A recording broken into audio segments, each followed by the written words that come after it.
There was no decision. It was, you're gonna do this or you're gonna lose, just like your dad did.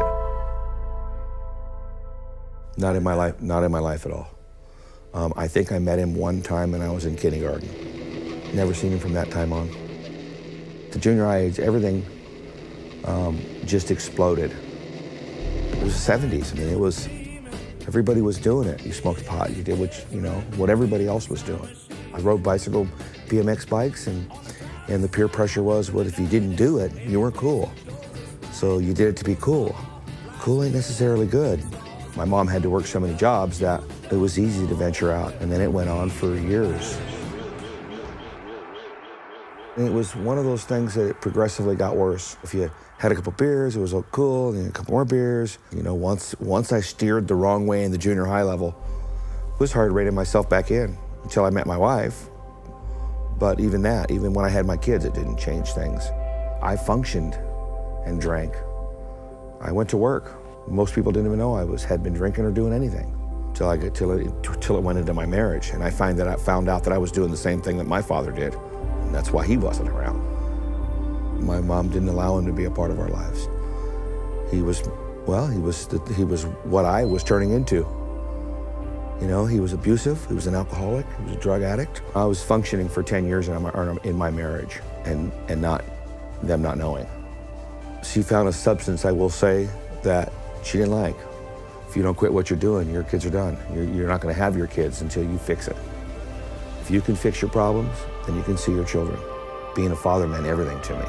You know, being a father was more important to me than having a father.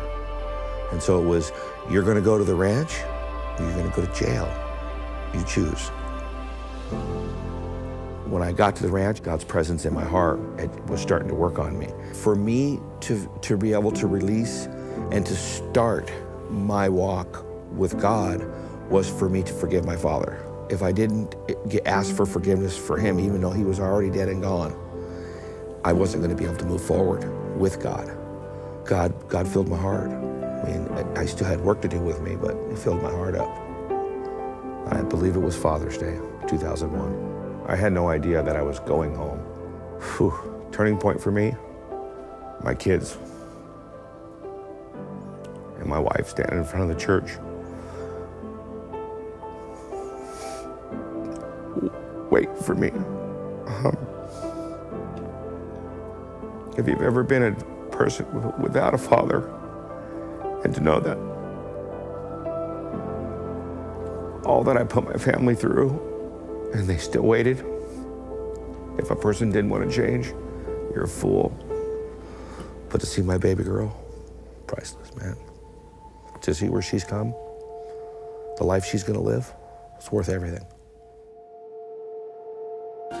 It's real strong here in the Grove. I don't know what it is. Every time I come through the door, I feel alive.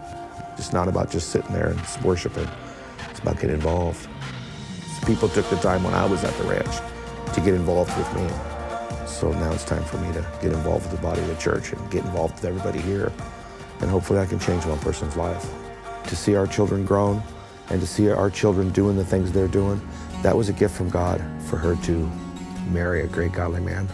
Well, I mean, I would want that for every father for his daughter, and not let her go through what my wife went through or my mother went through. For me to walk down the aisle with my daughter was everything that my dad missed out on. I made a pact with her when she was a baby that she was gonna dance on my feet, and she did just that. Where you gonna go?